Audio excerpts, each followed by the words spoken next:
विद्यार्थी मित्रांनो, सर्वप्रथम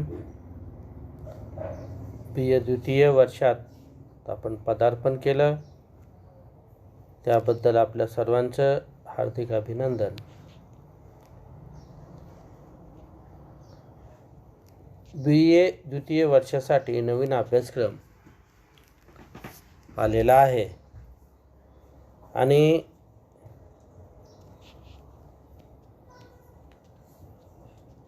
आज आपण या अभ्यासक्रमाच्या बाबतीत चर्चा करणार आहोत. या अभ्यासक्रमाचं नाव आहे हिस्ट्री ऑफ इंडिया.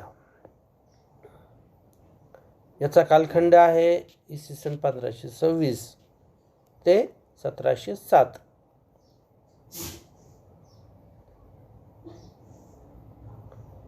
हा कालखंड जो आहे हा मोगलांचा कालखंड आहे, म्हणून याला मोगल घराण्याचा इतिहास असंही आपण संक्षिप्त रूपाने म्हणू शकतो. या अभ्यासक्रमाचा जे वेगवेगळे घटक आहेत त्यांचा अभ्यास आता आपण करणार आहोत. तर सर्वप्रथम आपण पहिलं जे प्रकरण आहे ते पाहणार आहोत. पहिल्या प्रकरणाचं नाव आहे मोगलांच्या इतिहासाची साधने. या प्रकरणामध्ये आपण दोन प्रकारची साधने पाहणार आहोत. पहिलं साधन जे आहे त्याला आपण लिखित साधने असं म्हणतो, जे आपण मागच्या वर्षी म्हणजे फर्स्ट इयरला बघितले होते. यानंतरचे दुसरं साधन जे आहे ज्याला आपण पुरातत्वीय किंवा आर्कॉलॉजिकल म्हणतो, ही साधनं आपल्याकडे दोन प्रकारची साधनं यांचा अभ्यास आपण या द्वितीय भागात करणार आहोत. म्हणून प्रकरण पहिलं नंतरच्या भागामध्ये आपण पाहणार आहोत. यानंतर दुसरं प्रकरण जे आहे त्याला म्हणतात मोगल घराण्याची स्थापना. मोगल भारतात आले आणि त्यांनी येथे मोगल घराण्याची स्थापना केली. पहिला जो मोगल आला त्याचं नाव होतं बाबर. या बाबरानं भारतावर केव्हा स्वारी केली, पहिलं पानिपतचे युद्ध कशा पद्धतीने झाले, बाबराने कशा पद्धतीनं सत्ता विस्तार केला आणि मोगल घराण्याची सत्ता भारतावर कशा पद्धतीनं प्रस्थापित झाली, याचा इतिहास आपण या दुसऱ्या प्रकरणामध्ये पाहणार आहोत. यानंतर या प्रकरणाचा दुसरा घटक जो आहे तो आहे शेरशाह सुरी. या शेरशाह सुरीनं मोगल घराणे नष्ट करण्याचा कसा प्रयत्न केला, 15 वर्ष त्यांनी दिल्लीवर सत्ता गाजविली, त्याचा सत्ता विस्तार आपण पाहणार आहोत. येथे त्याने विविध प्रकारच्या सुधारणा केल्या होत्या, त्याचाही आढावा आपण इथे घेणार आहोत. याचबरोबर शेरशाह सुरीनं जे उत्तम प्रशासन निर्माण केलं होतं, एकूण त्यांनी 15 वर्ष सत्ता इथे गाजविली. या 15 वर्षाच्या काळामध्ये उत्तम प्रशासन निर्माण करण्याचं काम शेरशाह सुरीनं केलं होतं. याचाही अभ्यास आपण या भागात पाहणार आहोत. यानंतर आपण पाहणार आहोत सम्राट अकबराकडे. सम्राट अकबरानं सत्ता कशी प्रस्थापित केली हे पाहत असताना दुसरं पानिपतचं युद्ध जे झालेलं आहे त्याचाही आढावा आपण इथे घेणार आहोत. याचबरोबर सम्राट अशोकाचा सत्ता विस्तार, त्यानं दक्षिण आणि उत्तरेकडील कोणकोणती राज्य जिंकली याचाही थोडक्यात आढावा आपण या प्रकरणात पाहणार आहोत. त्यानंतर सम्राट अकबराचं दक्षिण धोरणही आपण पाहणार आहोत. याशिवाय सम्राट अकबराने राजपुताविषयी कशा पद्धतीनं धार्मिक धोरण स्वीकारलं याचाही आढावा सम्राट अकबराच्या या भागात आपण पाहणार आहोत. याच्यानंतरचा पुढचा जो भाग आहे तो आहे शहाजहान व औरंगजेब. मोगल घराण्याचे अत्यंत महत्त्वाचे जे सम्राट होऊन गेलेत त्यामध्ये शहाजहान व औरंगजेब हे होत. यामध्ये आपण दोघांचं चरित्र आणि कामगिरी पाहणार आहोत. या दोघांचं राजपूत धोरण पाहणार आहोत. त्यांचं धार्मिक धोरण पाहणार आहोत. दक्षिण भारताविषयी त्यांची भूमिका पाहणार आहोत. आणि शेवटी मोगल घराण्याचा शेवट का झाला त्याची कारणेही आपण पाहणार आहोत. मित्रांनो, अशा पद्धतीनं आपला हा अभ्यासक्रम राहणार आहे. सध्याच्या या कोरोनाच्या काळामध्ये प्रत्यक्षात शिकवणे कठीण आहे. म्हणून आपण या माध्यमातून, मोबाईलच्या माध्यमातून शिकण्याचा प्रयत्न करणार आहोत. यासाठी काही सूचना मी वारंवार आपल्याला देणार आहेत. त्या सूचनांचं पालन प्रकर्षानं करणं आवश्यक आहे. कारण ते जर करत नसाल तर आपला अभ्यासक्रम पूर्ण होणार नाही. याशिवाय तुम्हाला जे समजायचं तेही समजणार नाही. म्हणून या काळामध्ये तुम्ही स्वतःचे व्हॉट्सअप उघडावेत. याचबरोबर गुगल मीट हे नवीन ॲप्स घ्यावे. क्लासमेट नावाचं दुसरं एक ॲप आहे ते सुद्धा घ्यायचं आहे. आणि या ॲपच्या माध्यमातून आपण जवळपास 40% अभ्यासक्रम पूर्ण करण्याचा प्रयत्न करणार आहोत. जर तुम्हाला काही शंका असतील तर या शंका आपण गुगल मीटच्या माध्यमातून दूर करणार आहोत. साहित्य ऑनलाईन खूप उपलब्ध आहे. माहितीचा प्रचंड स्फोट झालेला आहे. परंतु कुठली माहिती घ्यावी, कुठली टाळावी याचं ज्ञान तुम्हाला असलं पाहिजे. म्हणून ज्या ज्या काही सूचना इंटिमेशन आपल्यापर्यंत येतील त्याचा आपण पुरेपूर गांभीर्यानं वापर करावा आणि यानुसार आपला अभ्यासक्रम पूर्ण करावा. पुन्हा भेटूया.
सर्वप्रथम आपल्या सर्वांचं हार्दिक स्वागत.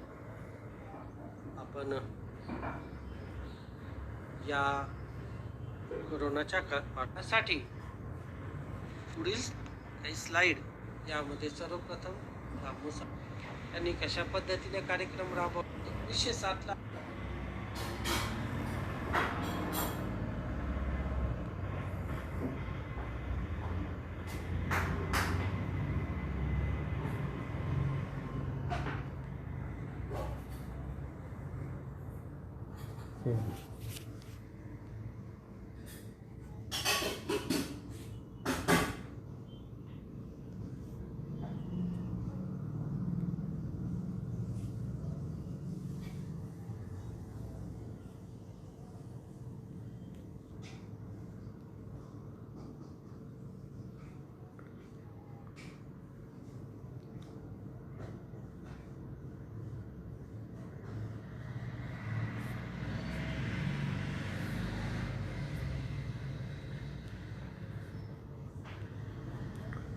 झाले.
Have you gotten used to the basics?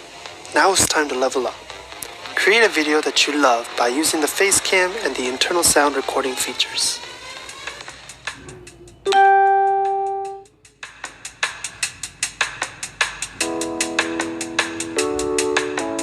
Use Facecam and start broadcasting. First, to use the Facecam feature, go to the Facecam menu. Click to enable this feature and select the 1-inch shape. Use this feature to create a clear, viewer interactive broadcast.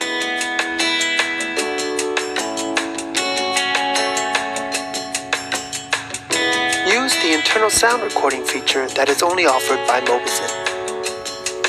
First, select the sound menu by going to Settings. Here, click Enable Sound Recording and change the option to Internal Sound. Now you are ready to record internal sound clearly.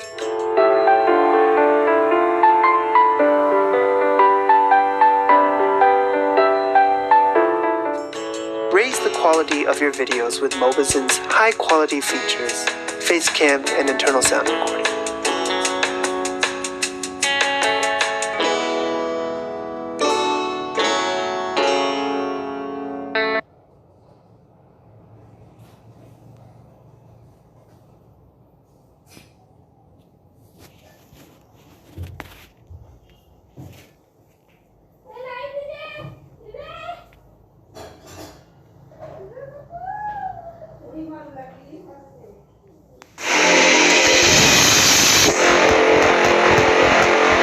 Have you gotten used to the basics? Now it's time to level up. Create a video that you love by using the face cam and the internal sound recording features.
माझं का record होईना रे बे. नवीन करायचं ना record बघ बरं.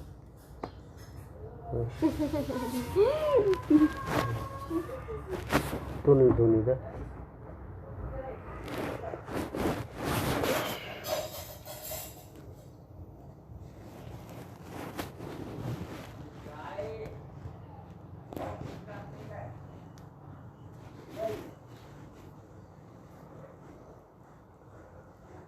एवढं महत्व पण हे शिवसैनिक आणि आमचं नातं आहे. तेच म्हणतोय, हे टॉनिक आमच्या तुम्ही महाराष्ट्र आत्मनिर्भर कसा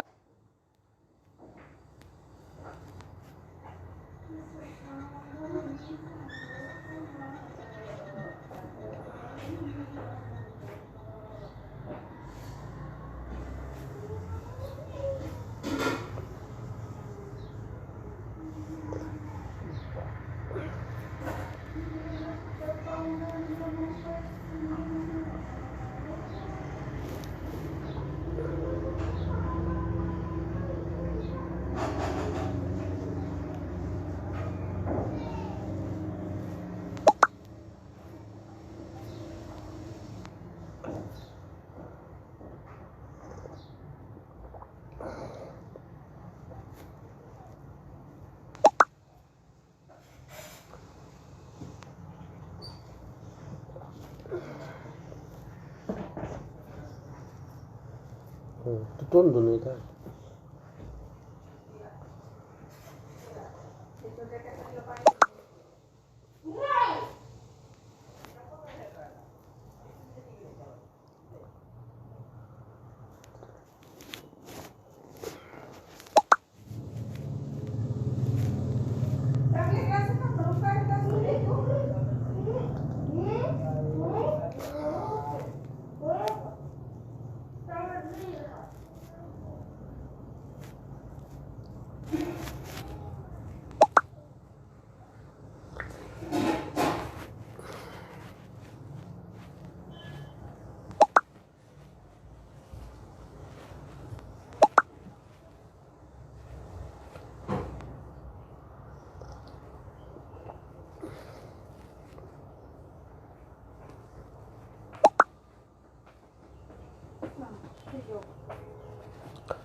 खाली काय पाहतच का